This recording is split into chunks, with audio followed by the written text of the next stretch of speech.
Hello everyone, welcome to Ravi Aditi classes. Friends, आज की इस वीडियो में हम कंटिन्यू करेंगे हमारे एसएससी सीरीज़ को। यहाँ पे हम कवर करने वाले हैं set 9 of SSC series.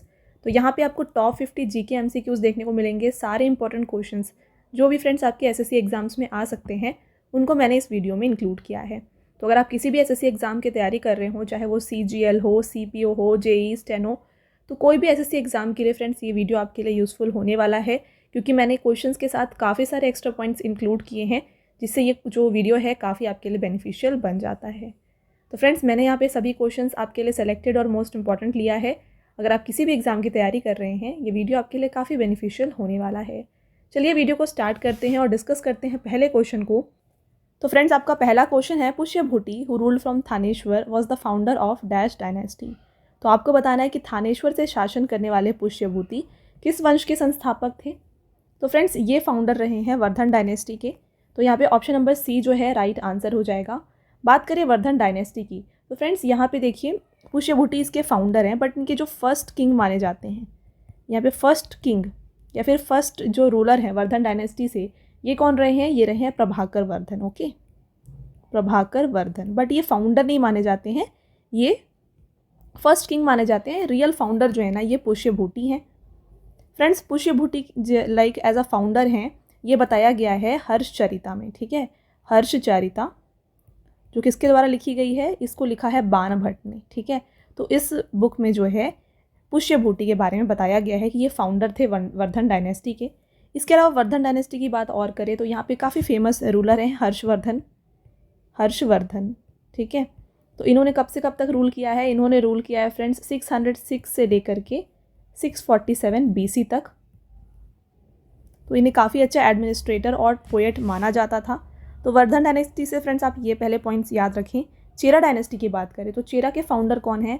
Friends, Chera dynasty के जो फाउंडर हैं ये हैं चेरल अथन। ठीक है, चेरल अथन ये फाउंडर है चेरा डायनेस्टी के। चालुक्य की बात कर लें तो यहाँ पे देखिए चालुक्य डायनेस्टी के फ्रेंड्स फाउंडर हैं पुलकेशिन वन, इन्हें फाउंडर माना जाता है चालुक्य डायनेस्टी का। और इनका कैपिटल क्या था? इनका कैपिटल बादामी था। तो अगर आपने फ्रेंड्स प्रीवियस सेट देखा है, सेट 8 में हमने डिस्कस किया था कि चालुक्य का जो प्रीवियस यानी फर्स्ट कैपिटल था वो अहियोल हुआ करता था, बट लेटर ऑन जो है इन्होंने चेंज करके बादामी किया था। ठीक है, तो इनका जो कैपिटल है, मेन कैपिटल बादामी माना जाता है। ध्यान रखिए, फाउंडर पुलकेशिन वन है, बादामी यहाँ पे इनका कैपिटल हुआ करता था। इसके अलावा चालुक्य में फ्रेंड्स पुलकेशिन वन जो है, इनके बेटे थे कीर्तिवर्मन वन। ठीक है, कीर्तिवर्मन वन इनके बेटे थे। साथ में यहाँ से अगर आपसे पूछा जाए कि लॉन्गेस्ट सर्विंग किंग कौन थे, लॉन्गेस्ट सर्विंग किंग चालुक्य से, तो ये कौन रहे हैं? ये रहे हैं विजय आदित्य। ये लॉन्गेस्ट सर्विंग किंग थे चालुक्य डायनेस्टी से। और लास्ट किंग कौन रहे हैं चालुक्य डायनेस्टी के? ये रहे हैं फ्रेंड्स कीर्तिवर्मन टू, ये जो हैं लास्ट किंग थे चालुक्य डायनेस्टी के। ओके, तो फ्रेंड्स ये सारे इंपॉर्टेंट पॉइंट्स आप याद रखें। तो यहाँ पे देखिए जो कीर्तिवर्मन टू हैं, इन्हें किसने हराया था? इन्हें हराया था दंती दुर्ग ने। अब दंती दुर्ग कौन है? तो फ्रेंड्स दंती दुर्ग जो हैं उन्हें माना जाता है फाउंडर ऑफ राष्ट्रकूटा अम्पायर। ठीक है, तो इन्होंने जो है यहाँ पे कीर्तिवर्मन टू को हराया था और अपना अम्पायर को स्टैब्लिश किया था। ठीक है, तो फ्रेंड्स आई होप आपको यहाँ पे सारे पॉइंट्स क्लियर हैं। आगे बढ़ेंगे और आपका यहाँ पे नेक्स्ट क्वेश्चन है, which empire is regarded as the golden age of Hinduism. तो यहाँ पे किस साम्राज्य को हिंदू धर्म का स्वर्ण युग माना जाता है? तो यहाँ पे गोल्डन एज ऑफ हिंदुइज्म जो है ना, ये कहा जाता है गुप्ता अम्पायर को। ऑप्शन नंबर सी फ्रेंड्स यहाँ पे राइट आंसर हो जाएगा। गुप्ता अम्पायर 320 से लेकर के 550 AD तक था। ठीक है, काफ़ी लंबा है, देखिए 320 से लेकर 550 AD तक इन्होंने यहाँ पे रूल किया है। फाउंडर कौन थे गुप्ता अम्पायर के? फ्रेंड्स ये थे श्रीगुप्त। ठीक है, श्रीगुप्त ने फाउंड किया था गुप्ता अम्पायर को। तो कुछ इंपॉर्टेंट पॉइंट्स की बात करते हैं जो एग्जाम में यहाँ इस टॉपिक से पूछा जा सकता है। तो देखिए, अगर आपसे पूछा जाए कि आर्यभट्ट ने सूर्य सिद्धांत को किस रेन में लिखा था, तो इन्होंने जो है गुप्ता पीरियड के दौरान जो है सूर्य सिद्धांत को लिखा था। ये आप ये पॉइंट याद रखें। इसके अलावा आपसे अगर पूछा जाए कि कालिदास जो ग्रेट पोएट थे, ये किसके कोर्ट में थे? तो फ्रेंड्स ये थे चंद्रगुप्त विक्रमादित्य के कोर्ट में। ठीक है, चंद्रगुप्त विक्रमादित्य इनके कोर्ट में हुआ करते थे कालिदास। साथ में बात करें हरिसेन, तो फ्रेंड्स हरिसेन भी इनके टाइम पर थे। एक और क्वेश्चन पूछा जाता है कि चाइनीज़ ट्रैवलर हैं फाहियान, इन्होंने इंडिया किसके रेन में विज़िट किया था? तो इन्होंने विज़िट किया था चंद्रगुप्त टू के टाइम पे, ठीक है। तो चंद्रगुप्त टू के टाइम पे फाह्यान जो है इन्होंने इंडिया विज़िट किया था। साथ में एक और क्वेश्चन है कि समुद्रगुप्त को नेपोलियन ऑफ इंडिया कहा जाता है, ठीक है। इंडियन नेपोलियन जो है ये कहा जाता है समुद्रगुप्त को। तो ये सारे फ्रेंड्स इंपॉर्टेंट क्वेश्चंस आप याद रखेंगे गुप्ता एम्पायर से।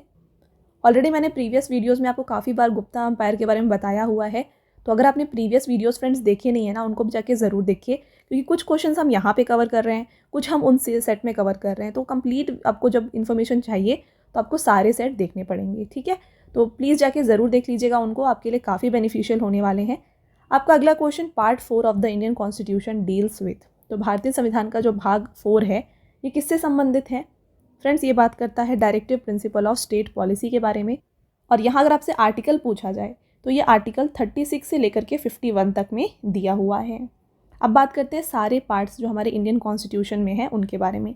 तो देखिए यहाँ पे आप देख सकते हैं टोटल, तो पार्ट 1 जो है यहाँ पे बात किया गया है यूनियन एंड इट्स टेरिटरी के बारे में, पार्ट 2 में सिटीजनशिप के बारे में, पार्ट 3 में फंडामेंटल राइट्स, पार्ट 4 में directive principle of state policy, part 4A है यहाँ पे फंडामेंटल ड्यूटीज़ की बात की गई है, पार्ट 5 में फ्रेंड्स यूनियन के बारे में, पार्ट 6 में स्टेट्स के बारे में। आप देख सकते हैं 7 में बात की गई है, इसको हटा दिया गया, ठीक है। पार्ट 8 जो है यहाँ पे यूनियन टेरिटरीज़ की, पार्ट 9 में पंचायत्स की बात की गई, पार्ट 9A और 9B है जहाँ पे म्यूनिसिपैलिटी और कोऑपरेटिव सोसाइटी के बारे में बात की गई है। 10, 11, 12, 13 आप देख सकते हैं फ्रेंड्स यहाँ पे एसटीज़, फिर relation between union and states, फिर फाइनेंस प्रॉपर्टी इनके बारे में बात की गई है। 13 में जो है बात की गई है ट्रेड कॉमर्स के बारे में, फिर 14 में बात की गई है service under union and states के बारे में, फिर 14A में बात करी है फ्रेंड्स यहाँ पे ट्रिब्यूनल्स के बारे में। नेक्स्ट 15, पार्ट 15 बात करता है इलेक्शंस के बारे में। इस तरीके से फ्रेंड्स आप देख सकते हैं सारे पार्ट्स हमने आपके लिए इंक्लूड कर दिए हैं, आपको हर एक पॉइंट जो है ना अच्छे से पढ़ लेना है। और यहाँ पे जो आपको मोस्ट इंपॉर्टेंटली याद रखना है मैं वो आपको टिक करके बता देती हूँ। तो देखिए पार्ट 1, 2, 3, 4 ये जो 5 है ना ये तो आप याद रखें ही रखें। Panchayat very important, union territory आपको अच्छे से याद रखना है, कोऑपरेटिव सोसाइटी, इलेक्शन, इसके अलावा शेड्यूल्ड ट्राइब्स, ठीक है। और साथ में बात करें तो अमेंडमेंट। तो ये कुछ इंपॉर्टेंट आपको फ्रेंड्स याद रखने हैं पार्ट्स जो एग्जाम में ना फ्रीक्वेंटली रिपीट होते हैं। आई होप आपको ये सारे पॉइंट्स क्लियर हैं।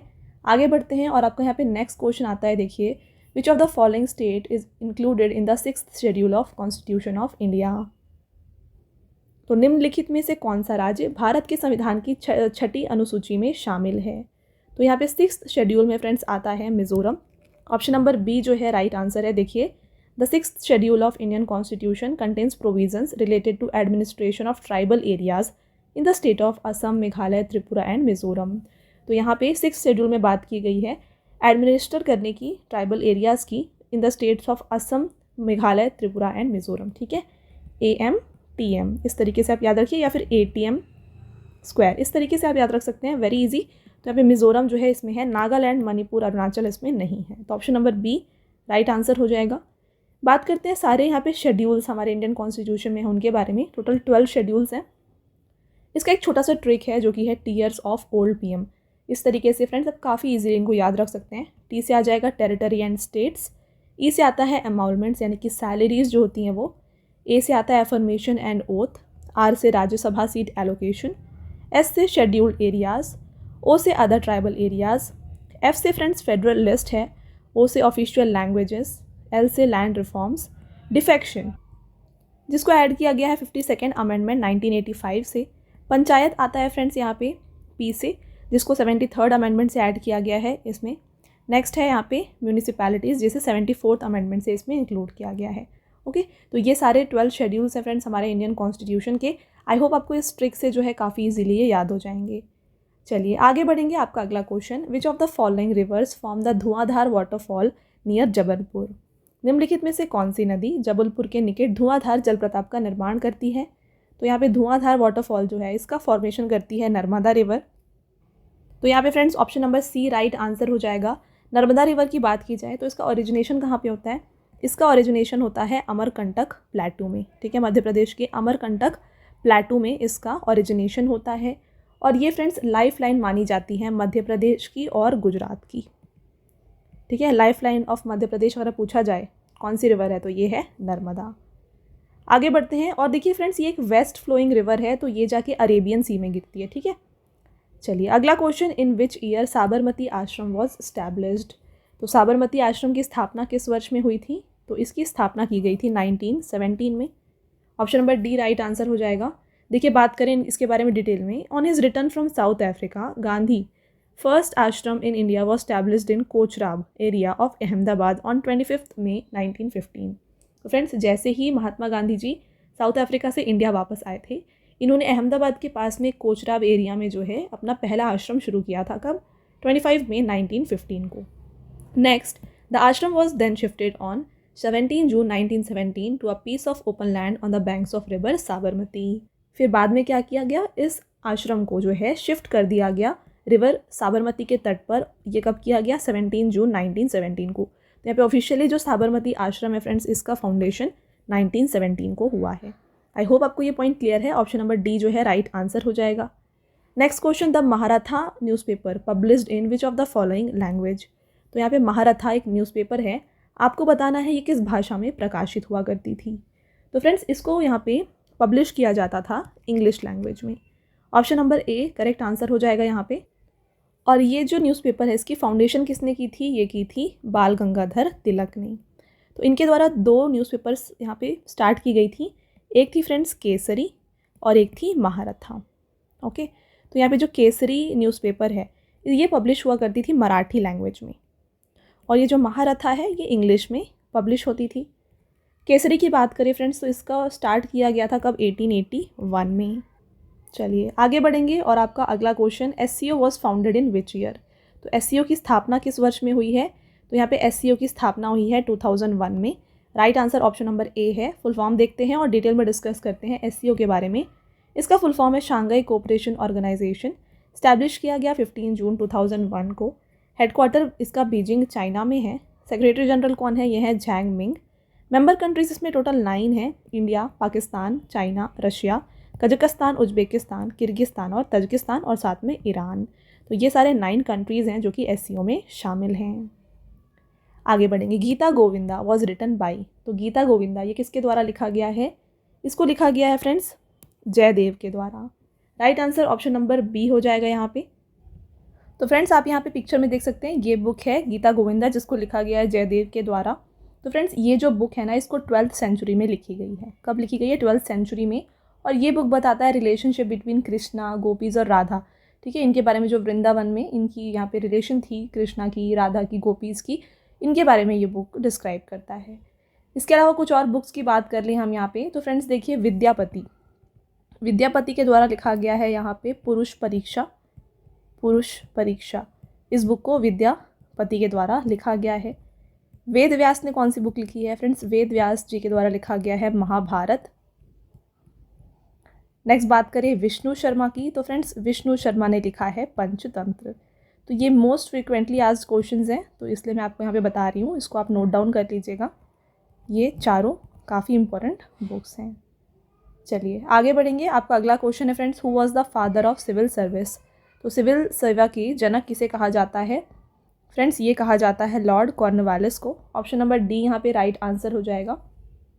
तो यहाँ पे फ्रेंड्स सिविल सर्विस का जो फाउंडेशन है ना ये वॉरेन हेस्टिंग्स के द्वारा रखा गया था, बट इसको जो कम्प्लीटली रिफॉर्म किया गया, मॉडर्नाइज किया गया है, ये लॉर्ड कॉर्नवालिस के द्वारा किया गया है और इसीलिए इन्हें फादर ऑफ सिविल सर्विस के नाम से जाना जाता है। अगर आपसे क्वेश्चन पूछा जा रहा है who was the founder of civil service, then इसका आंसर हो जाएगा वॉरेन हेस्टिंग। तो आपको दोनों यहाँ पे पॉइंट्स क्लियर रखने हैं, कंफ्यूज नहीं होना है।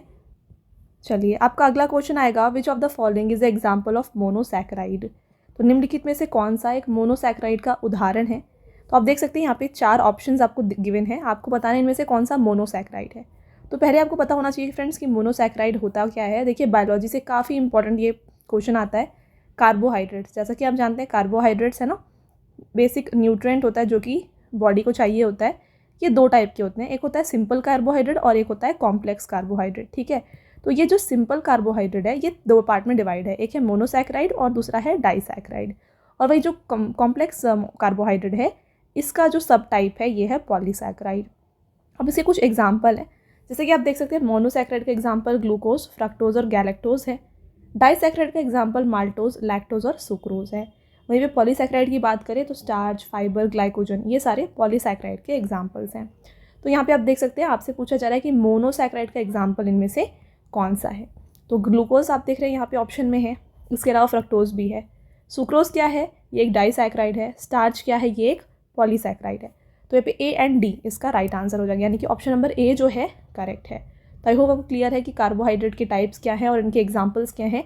देखिए यहाँ पे जो है ना, इनसे ही क्वेश्चन आते हैं, तो आपको ये जो 3 एग्जाम्पल हैं तीनों के, ये याद कर लेने हैं। आपका अगला क्वेश्चन यहाँ पे आएगा, which 2 kings for the battle of हिडाप्सिस।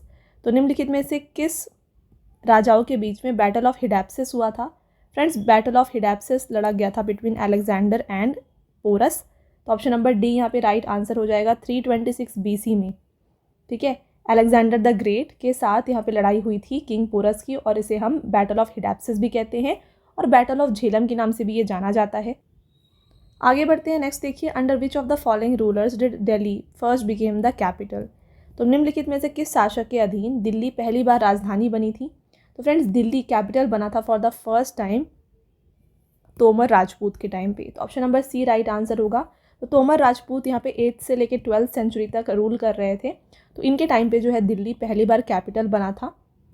और इस यहाँ पे जो रूलर्स हैं, इनके फाउंडर किसे कहा जाता है, अनंगपाल को। ठीक है, अनंगपाल को माना जाता है कि ये तोमर राजपूत जो डायनेस्टी थी इसके फाउंडर थे। नेक्स्ट क्वेश्चन देखिए, poor sanitation condition may not be the likely reason behind which of the following diseases.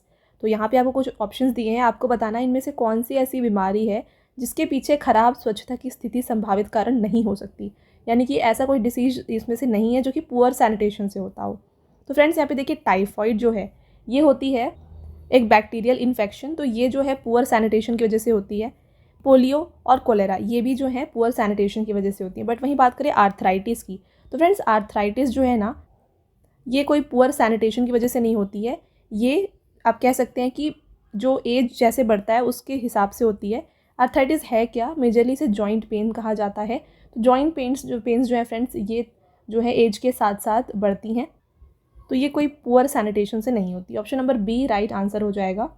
और आपने जैसे देखा यहाँ पे टाइफॉइड और ये जो कोलेरा है और पोलियो है, ये सारे कंटामिनेटेड वाटर और इनसे फैलते हैं। आपका अगला question, the right of children to free and compulsory education act 2009 is an act of parliament which came into force in. तो यहाँ पे आप देख रहे हैं right of children to free and compulsory education act, very very important. तो आपको बताना है ये कब यहाँ पे लागू किया गया है। तो ये लागू किया गया है 2010 में।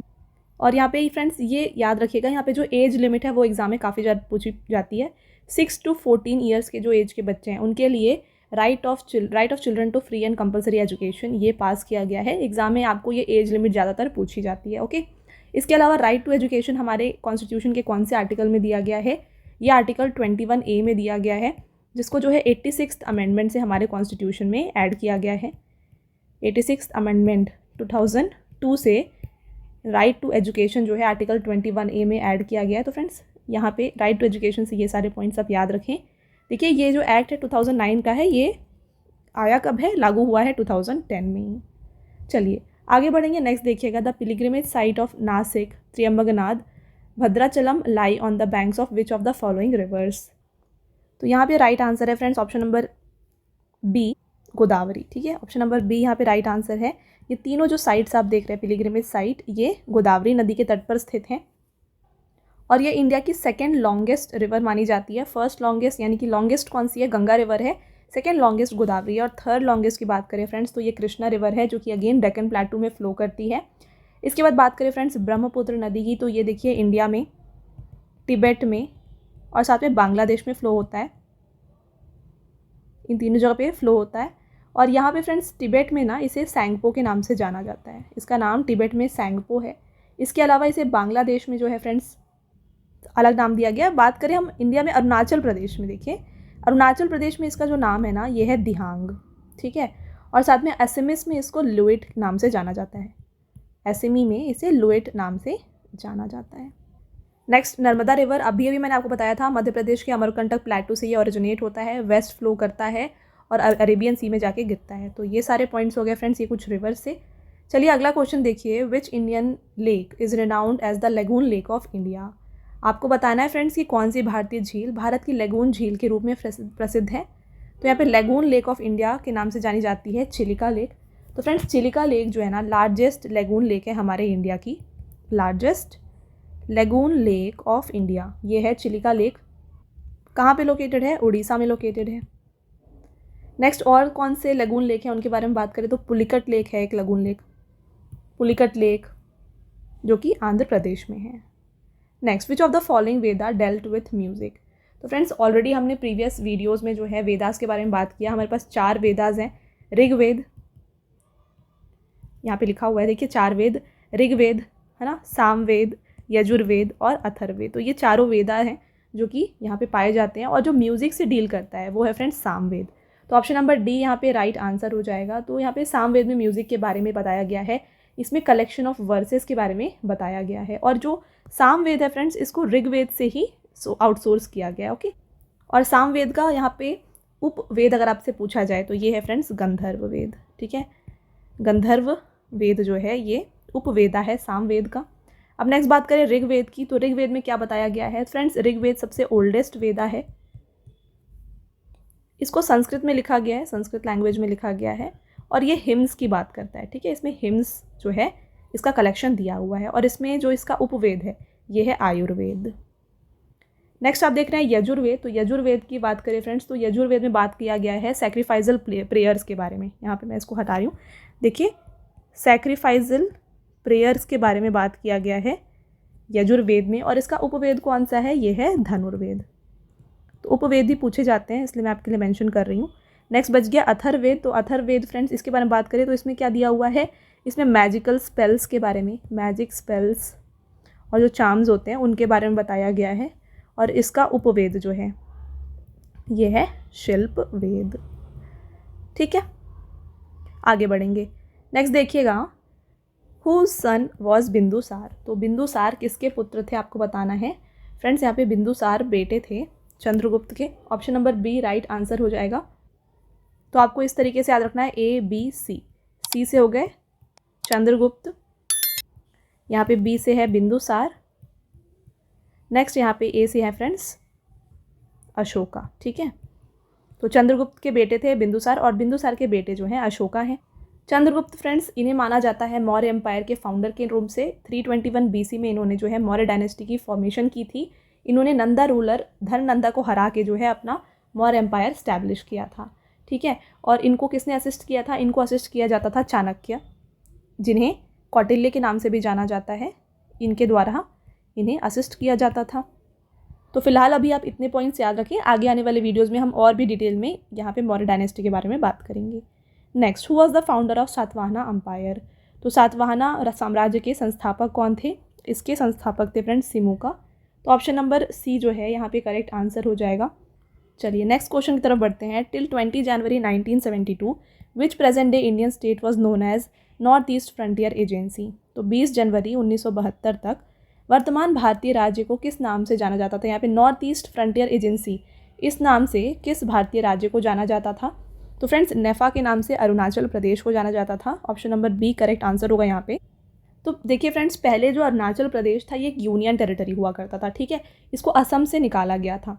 फिर लेटर ऑन जब इंडिया इंडिपेंडेंट हुआ था उस टाइम पे इसको जो है इंडिया का इंटीग्रल पार्ट बनाया गया और उससे पहले जो है ये यहाँ पे नेफा के नाम से जाना जाता था। राइट, तो यहाँ पे option number B correct answer है। नेक्स्ट देखिए, which of the following is a disease caused by virus. तो इनमें से कौन सा डिसीज़ वायरस से होता है?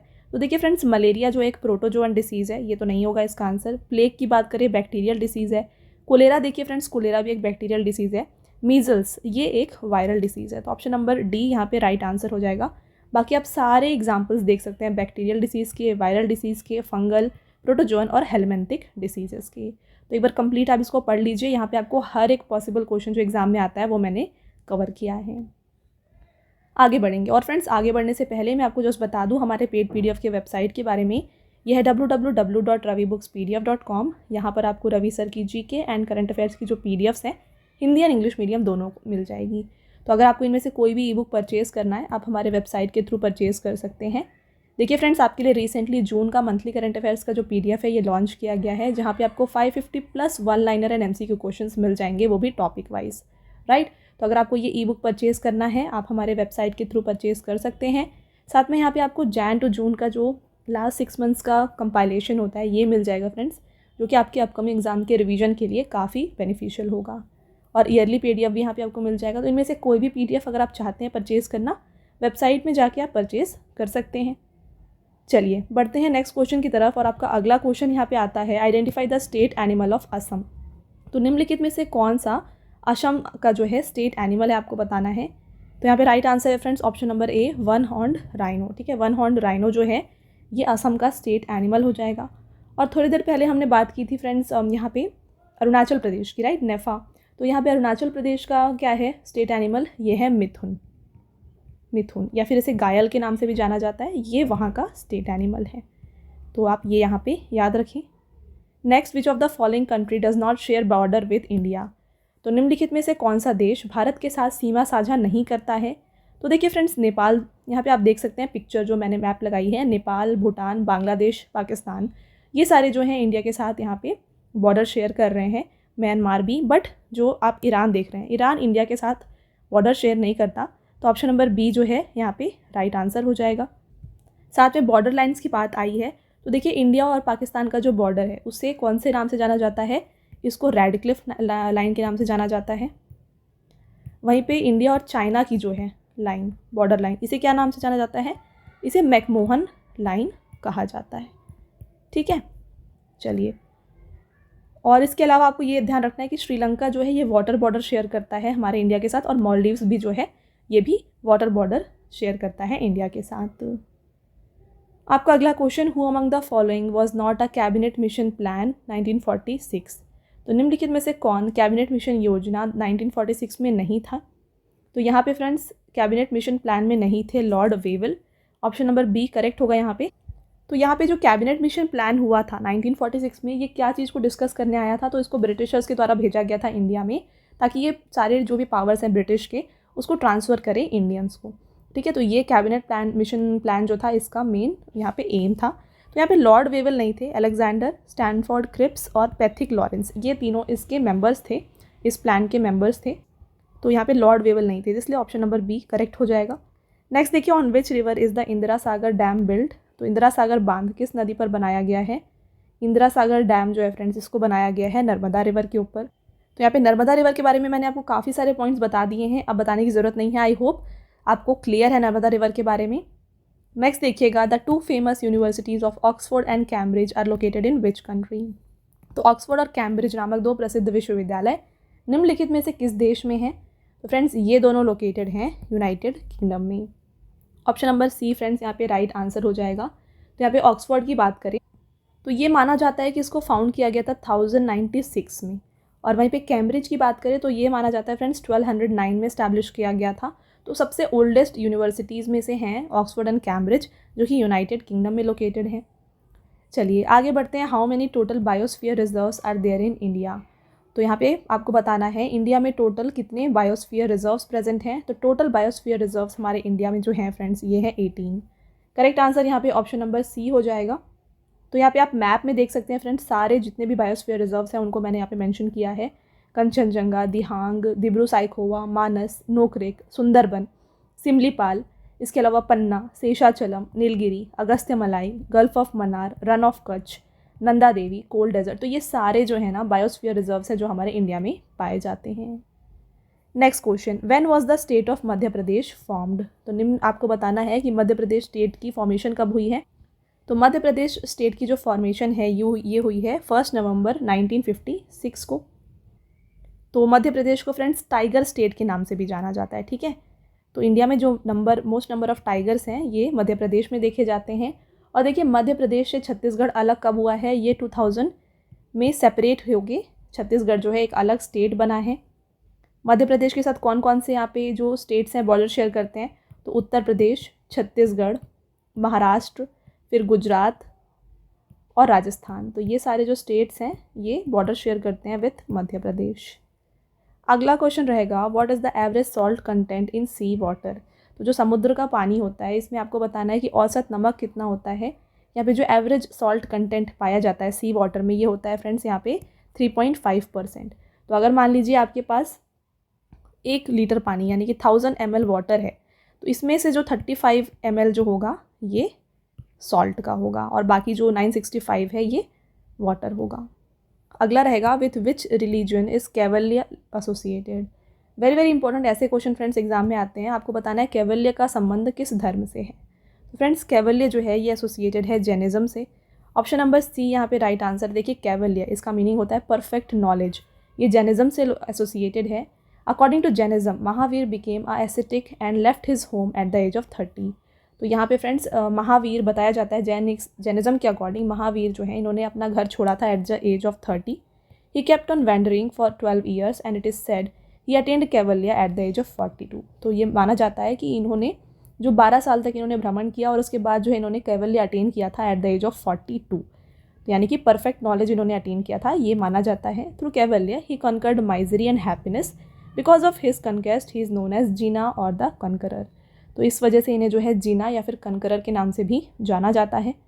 तो फ्रेंड्स यहाँ पे एग्जाम पॉइंट ऑफ व्यू से ना आपके लिए जैनिज्म और बुद्धिज़्म काफ़ी इंपॉर्टेंट टॉपिक्स हैं एंशिएंट हिस्ट्री से, तो उसके बारे में हमने अभी तक काफ़ी बार डिस्कस किया है। हमने सारे जो बुद्धिस्ट काउंसिल्स होते हैं वो आपको बताए हैं बुद्धिज़्म से, गौतम बुद्ध के बारे में बताया है, उनकी डिटेल में सारा इन्फॉर्मेशन मैंने आपको प्रोवाइड किया हुआ है। अब हम आगे आगे वीडियोज़ में जैनिज्म की भी बात करेंगे, जहाँ पे हम जैनिज्म से जितने भी तीर्थ नकाराज होते हैं उनके बारे में आगे आने वाले वीडियोज़ में डिस्कस करने वाले हैं। तो आपको आगे आने वाले वीडियोज़ को फ्रेंड्स फॉलो कर लेना है, जहाँ पे जो भी बचे कुछ क्वेश्चन हैं हम उनको कवर करेंगे। चलिए अगला question, who among the following authored poverty and un British rule in India. तो यहाँ पे जो आप बुक देख रहे हैं poverty and un British rule in India, इस बुक को लिखा गया है दादा भाई नरोजी के द्वारा। तो यहाँ पे ऑप्शन नंबर डी जो है करेक्ट आंसर है। इनके अलावा लिखी गई और कौन सी बुक्स हैं उनको देख लीजिए। Poverty in India, poverty in India, condition of India, फिर बात करें the wants and means of India, ये सारी बुक्स जो हैं इनके द्वारा लिखी गई हैं। और दादा भाई नरोजी की बात करें फ्रेंड्स तो इन्हें जो है grand old man of India के नाम से जाना जाता था। इसके अलावा ये पहले इंडियन थे जो कि मेंबर थे ब्रिटिश पार्लियामेंट के। इन्होंने लंदन इंडियन सोसाइटी और ईस्ट इंडिया सोसाइटी का फॉर्मेशन किया था। और साथ में फ्रेंड्स 1885 में जो नरोजी हैं ये वाइस प्रेसिडेंट बने थे बॉम्बे प्रेसिडेंसी एसोसिएशन के। तो ये कुछ इंपॉर्टेंट पॉइंट्स हैं इनसे रिलेटेड। आई होप आपको ये क्लियर है। तो फ्रेंड्स नोट करते चलिएगा ताकि आपको कोई भी कन्फ्यूज़न ना रहे इन सारे क्वेश्चन से। अगला, Pandit Ram Narayan is associated with which instrument. तो यहाँ पे बात करें पंडित राम नारायण की, तो ये सारंगी से एसोसिएटेड हैं। Option number A correct answer हो जाएगा। नेक्स्ट और कुछ यहाँ पे हम बात करें जो वाद्य यंत्र से रिलेटेड पर्सन है उनके बारे में, तो फेमस संतूर वादक कौन है फ्रेंड्स, ये हैं शिव कुमार शर्मा। ठीक है, फिर बात करें फ्लूट, तो फ्लूट से एसोसिएटेड हैं हरि प्रसाद चौरसिया। नेक्स्ट और है तबला, तो फ्रेंड्स तबला से एसोसिएटेड हैं जाकिर हुसैन। और जो इंस्ट्रूमेंट्स हैं उनकी बात भी कर लेते हैं। देखिए सरोद, सरोद से एसोसिएटेड हैं अमजद अली खान। शहनाई, शहनाई से हैं बिस्मिल्लाह खान। सारंगी हमने डिस्कस कर लिया है। नेक्स्ट घाटम, घटम भी कहते हैं घटम, इससे यहाँ पे फ्रेंड्स एसोसिएटेड हैं विनायक्रम, विनायक्रम। ठीक है, ये घटम से एसोसिएटेड है। मृदंगम, मृदंगम से एसोसिएटेड है friends V Raghavan, V Raghavan ये एसोसिएटेड है मृदंगम से। ठीक है, और एक और देख लीजिए रुद्रवीणा, तो रुद्रवीणा के यहाँ पे फेमस जो वादक हैं ये हैं फ्रेंड्स असद अली खान। तो यहाँ पे मैंने आपको एक एक सारे एग्जाम्पल दे दिए हैं, इनको याद रखिए। ये कुछ ऐसे पॉइंट्स हैं जो एग्जाम में फ्रेंड्स जो है ऑफन यहाँ पे रिपीट होते हैं, तो आपको ये सारे अच्छे से याद करने हैं। चलिए आगे बढ़ते हैं। द लीडर ऑफ द भक्ति movement focusing on Lord Ram was, भगवान राम पर ध्यान केंद्रित करने वाले भक्ति आंदोलन के नेता कौन थे, तो ये थे फ्रेंड्स यहाँ पे ऑप्शन नंबर सी रामानंदा। अगला, plastic bottles are made up of polymer called PET, the expanded form of PET is.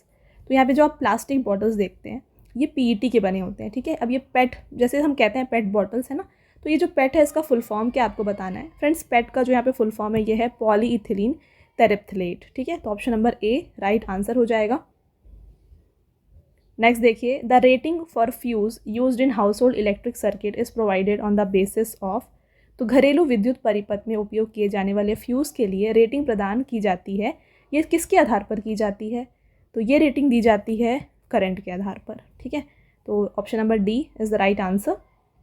Next, Ladakh is situated between, तो लद्दाख किसके बीच में एसोसिएटेड है, मतलब लोकेटेड है? तो फ्रेंड्स ये लोकेटेड है between Karakoram range and Zanskar mountains. Option number B यहाँ पे करेक्ट आंसर हो जाएगा फ्रेंड्स। और अगर आपसे पूछा जाए रिवर कौन सा है, तो देखिए 2 रिवर जो इसके बीच में लद्दाख आता है, तो एक तरफ है फ्रेंड्स श्योक रिवर और एक तरफ है इंडस रिवर, तो इन दोनों के बीच में आता है लद्दाख, ठीक है। Next, which of the following is the heaviest planet on in our solar system, तो आपको बताना है निम्नलिखित में से कौन सा हमारे सौरमंडल का सबसे भारी ग्रह है। तो जैसा कि आप जानते हैं फ्रेंड्स, जुपिटर जो है सबसे बड़ा प्लैनेट और साथ में सबसे हैवीएस्ट प्लैनेट है। राइट आंसर यहाँ पे ऑप्शन नंबर बी हो जाएगा। और साथ में ध्यान रखिएगा कि यहाँ पे जुपिटर को विंटर प्लैनेट के नाम से भी जाना जाता है, क्योंकि यहाँ का जो टेम्परेचर है ना, ये -148 डिग्री सेल्सियस का होता है, इसलिए से विंटर प्लैनेट कहा जाता है। वहीं बात करें फ्रेंड्स मर्क्यूरी की, तो सबसे क्लोजेस्ट टू सन अगर कोई सा प्लैनेट है तो वो मर्क्यूरी है। नेक्स्ट बात करें मार्स, तो मार्स को फ्रेंड्स रेड प्लैनेट के नाम से जाना जाता है। और सैटर्न की बात करें, तो अगर आपसे पूछा जाए क्वेश्चन में कि सोलर सिस्टम में कौन सा ऐसा प्लैनेट है जिसके पास कॉन्सेंट्रिक रिंग्स हैं, तो ये है फ्रेंड्स सैटर्न, ठीक है। और जो ये रिंग्स बनी होती हैं सैटर्न के पूरे अराउंड, ये किसकी बनी होती है? आइस और आइस कवर्ड डस्ट की बनी होती हैं। तो यहाँ पे जो आंसर राइट है ये है ऑप्शन नंबर बी। अगला question, the concept of Lokpal was taken from, तो आपको बताना है लोकपाल वर्ड जो है ये इनमें से किस में से लिया गया है? इसको लिया गया है फ्रेंड्स स्कैंडिनेवियन कंट्रीज़ से। अब ये स्कैंडिनेवियन कंट्रीज़ क्या है? इसमें 5 कंट्रीज़ आती हैं, आइसलैंड, नॉर्वे, स्वीडन, फिनलैंड और डेनमार्क, ठीक है। तो इन कंट्रीज से जो है कॉन्सेप्ट ऑफ लोकपाल को लिया गया है। चलिए आगे बढ़ेंगे और आपका अगला क्वेश्चन आता है यहाँ पे, the technique of printing 3 dimension image of any object is called, तो किसी वस्तु की त्रिमितीय प्रतिरूप को अंकित करने की तकनीक को क्या कहते हैं? तो इस प्रोसेस को फ्रेंड्स कहते हैं होलोग्राफी। ऑप्शन नंबर ए राइट आंसर होगा। तो देखिए किस तरीके से 3D प्रिंटिंग होती है, ये प्रोसेस यहाँ पे गिवन है और इस प्रोसेस को हम होलोग्राफी के नाम से जानते हैं। नेक्स्ट रहेगा लिटमस इज़ आइसोलेटेड फ्रॉम, तो लिटमस जो है किससे प्राप्त किया जाता है? लिटमस को ऑब्टेन किया जाता है फ्रेंड्स लाइकन से। तो ऑप्शन नंबर ए जो है यहाँ पे करेक्ट आंसर हो जाएगा। तो यहाँ पे फ्रेंड्स आप जो लाइकेन देख रहे हैं ना, ये एक सिम्बायोटिक एसोसिएशन होता है एल्गे और फंगई का। तो सिम्बायोटिक एसोसिएशन का मतलब क्या होता है फ्रेंड्स? ये दोनों डिपेंडेंट होते हैं on each other for food and shelter. तो जैसे कि एल्गे है, एल्गे फूड प्रोवाइड करता है फंगई को और फंगई जो है इन रिटर्न इसे वाटर प्रोवाइड करता है, मिनरल्स प्रोवाइड करता है। तो इस तरीके से सिम्बायोटिक एसोसिएशन फॉर्म होता है। लाइकेन होता है सिम्बायोटिक यहाँ पे association between algae and fungi, और यहाँ पे ये लाइकेन है जिससे जो है लिटमस जो पेपर्स होते हैं इसको आइसोलेट किया जाता है, ठीक है। और फ्रेंड्स बात कर लेते हैं लिटमस पेपर की। तो जब लिटमस को एसिडिक सोल्यूशन में डाला जाए तो ये रेड कलर में चेंज हो जाता है, और वहीं इसे अगर बेसिक सोल्यूशन में डाला जाए तो ये ब्लू हो जाता है, ठीक है। ये इसकी खास बात है। यहाँ पे क्वेश्चन आ सकता है कि एसिडिक में लिटमस पेपर कौन से कलर में चेंज होता है? तो फ्रेंड्स ये रेड कलर में कन्वर्ट हो जाता है और बेसिक जो सोल्यूशन होगा वहाँ पे ये ब्लू कलर में चेंज हो जाता है। तो आई होप आपको ये सारे पॉइंट्स क्लियर हैं। आगे बढ़ते हैं और आपका यहाँ पे नेक्स्ट क्वेश्चन आता है, article 51A of the constitution of India provides right to, तो भारतीय संविधान का जो आर्टिकल 51A है ये किस अधिकार को प्रदान करता है? फ्रेंड्स ये बात करता है यहाँ पे फंडामेंटल ड्यूटीज़ की। तो ऑप्शन नंबर बी जो है यहाँ पे राइट आंसर हो जाएगा। हमारे इंडियन कॉन्स्टिट्यूशन में फ्रेंड्स जो टोटल फंडामेंटल ड्यूटीज़ हैं उनकी बात कर लेते हैं यहाँ पे। तो टोटल 11 फंडामेंटल ड्यूटीज़ हैं, आप देख सकते हैं यहाँ पे। पहला है abide by the constitution, national flag anthem. Second है यहाँ पे cherish the ideal of freedom struggle. Third है uphold sovereignty, unity and integrity of India. Fourth, defend the country and render national service. Fifth है promote harmony and brotherhood. Sixth है preserve rich heritage. Seventh है protect and improve natural environment. Seventh है develop scientific temper. Next आप देख सकते हैं safeguard public property and abjure violence, strive toward excellence, और next है प्रोवाइड अपॉर्चुनिटी फॉर एजुकेशन। तो ये सारे फ्रेंड्स टोटल फंडामेंटल ड्यूटीज़ हैं जो हमारे इंडियन कॉन्स्टिट्यूशन में पाए जाते हैं, ठीक है। चलिए आगे बढ़ेंगे और यहाँ पे नेक्स्ट क्वेश्चन आपका आता है, which of the following statement is correct with reference to the Karachi session of Congress 1931। तो यहाँ पे 1931 में फ्रेंड्स कांग्रेस सेशन हुआ था कराची में। आपको बताना है उससे रिलेटेड इनमें से कौन सा स्टेटमेंट जो है ये करेक्ट है। तो यहाँ पे जो राइट हो जाएगा ये है कि Gandhi Irwin pact was ratified. तो यहाँ पे फ्रेंड्स जो ये सेकेंड राउंड टेबल कॉन्फ्रेंस हुआ था, यहाँ पे महात्मा गांधी को इलेक्ट किया गया था टू रिप्रेजेंट फॉर कांग्रेस, और यहाँ पे सरदार पटेल ने इस कराची सेशन को प्रिसाइड किया था। और इस यहाँ पे जो सेशन हुआ था यहाँ पे फ्रेंड्स गांधी इरविन पैक्ट को अप्रूव किया गया था। तो ऑप्शन नंबर सी यहाँ पे राइट आंसर हो जाएगा। चलिए आगे बढ़ते हैं। The headquarter of SEBI is located in which city. तो सेबी इसका हेडक्वार्टर कहाँ पे लोकेटेड है? इसका हेडक्वार्टर लोकेटेड है मुंबई में। राइट आंसर है ऑप्शन नंबर ए। सेबी की बात करें तो फाउंडेशन इसका हुआ है 12 अप्रैल 1988 को। चेयरमैन माधवीपुरी बुच हैं। नेक्स्ट क्वेश्चन है MSME day is observed on. तो एमएसएमई डे जो है कब मनाया जाता है? ये हर साल मनाया जाता है जून 27 को। तो ऑप्शन नंबर फ्रेंड्स सी यहाँ पे करेक्ट आंसर हो जाएगा। अगला question, dash made the Agra the capital of his empire. तो इनमें से किसने जो है आपको बताना है कि आगरा को अपने साम्राज्य की राजधानी बनाई थी? तो आगरा फ्रेंड्स कैपिटल बनाया गया था सिकंदर लोधी के द्वारा। अब फ्रेंड्स बात करें सिकंदर लोधी के, तो ये दिल्ली के सुल्तान थे 1489 से लेकर के 1517 थे तक। तो लोधी डायनेस्टी के काफ़ी सक्सेसफुल रूलर रह चुके हैं सिकंदर लोधी, जिनका रूल इस टाइम तक था। और आगरा को इन्होंने फाउंडेशन जो है आगरा का, ये भी सिकंदर लोधी के द्वारा किया गया था। इसके अलावा जो आप बाकी ऑप्शंस देख रहे हैं यहाँ पे जहांगीर की बात करें तो फ्रेंड्स जहांगीर जो है ये मुग़ल अम्पायर के रूलर थे। ये 4th रूलर थे मुग़ल अम्पायर के। शाहजहाँ की बात करें तो ये मुग़ल अम्पायर के 5th रूलर थे। और हुमायूं फ्रेंड्स 2nd रूलर थे मुग़ल अम्पायर के। ओके, चलिए next question, who founded the Syed dynasty. तो सैयद वंश की स्थापना किसने की थी? तो यहाँ पे सैयद डायनेस्टी की जो फॉर्मेशन है, फाउंडेशन है, ये खिजर खान के द्वारा की गई है। Option number friends B right answer हो जाएगा। और कुछ डायनेस्टी और उनके फाउंडर्स के बारे में बात कर लेते हैं। तो यहाँ पे देखिए सबसे पहले आता है स्लेव डायनेस्टी। हमने स्लेव डायनेस्टी के बारे में आपको काफ़ी बार बता दिया है फ्रेंड्स। इसको फॉर्म किया गया है कुतुबुद्दीन ऐबक के द्वारा।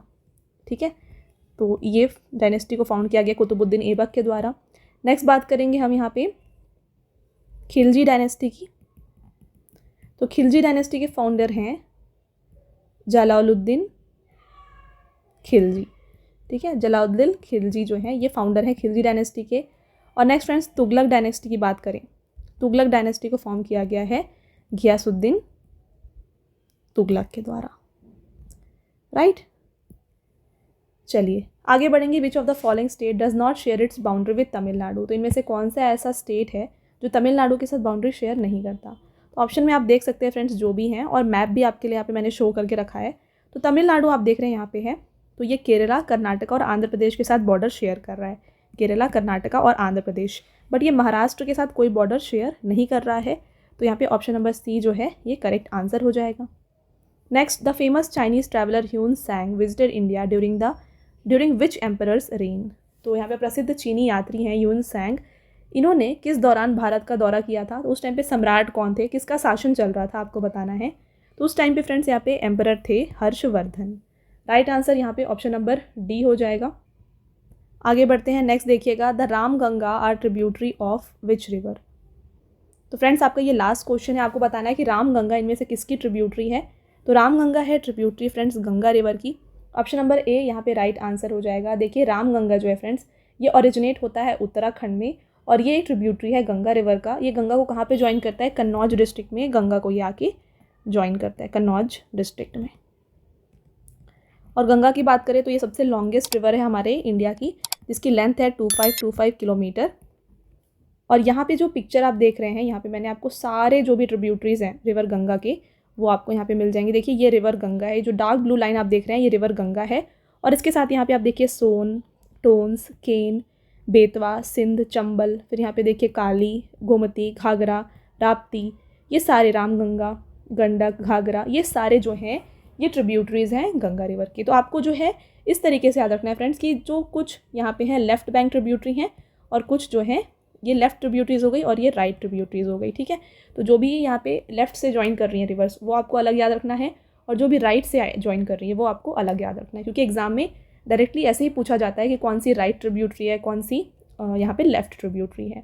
ओके, तो आई होप फ्रेंड्स आपको ये क्वेश्चन क्लियर है। अब आता है फ्रेंड्स आपका टेस्ट क्वेश्चन। यहाँ पे हमने top 50 most important questions cover किए। टेस्ट क्वेश्चन देखिए, आपका पहला टेस्ट क्वेश्चन है, part 4 of the Indian constitution deals with. तो भारतीय संविधान का जो भाग 4 है ये किससे संबंधित है? कमेंट करके आप आंसर बताएं। इसके साथ आपका next question, Pandit Ram Narayan is associated with which instrument. तो पंडित राम नारायण किस वाद्य यंत्र से संबंधित हैं? फ्रेंड्स ये दोनों आपके टेस्ट क्वेश्चन हैं, आंसर आपको हमें कमेंट करके बताना है। इसके अलावा मैंने पेड पीडीएफ के वेबसाइट के बारे में आपको ऑलरेडी बताया था, ये है www.ravibookspdf.com। यहाँ पर आपको रवि सर की जीके एंड करंट अफेयर्स की जो पीडीएफ्स है ना, ये हिंदी एंड इंग्लिश मीडियम दोनों में मिल जाएंगी। तो यहाँ पे आपके लिए फ्रेंड्स जून का करंट अफेयर्स, इसके अलावा लास्ट 6 मंथ का करंट अफेयर्स और ईयरली पीडीएफ ये भी लॉन्च किया गया है। तो इनमें से कोई भी पीडीएफ अगर आप परचेज़ करना चाहते हैं, आप हमारे वेबसाइट के थ्रू परचेज़ कर सकते हैं। और फ्रेंड्स काफ़ी बेनिफिशियल हो जाएगा आपके अपकमिंग एग्जाम्स के लिए, क्योंकि यहाँ पे आपको टॉपिक वाइज सारे इंपॉर्टेंट क्वेश्चंस मिल जाएंगे। ओके, चलिए ऑलराइट फ्रेंड्स, तो ये था हमारा आज का लास्ट स्लाइड। आई होप आपको ये वीडियो पसंद आया होगा। वीडियो अगर आपको पसंद आया है तो वीडियो को लाइक और अपने फ्रेंड्स के साथ शेयर ज़रूर करिएगा। और ये वीडियो आपको कैसी लगी कमेंट करके ज़रूर बताएं। मिलते हैं एक और इम्पॉर्टेंट टॉपिक के साथ नेक्स्ट वीडियो में। तब तक के लिए thank you and have a nice day.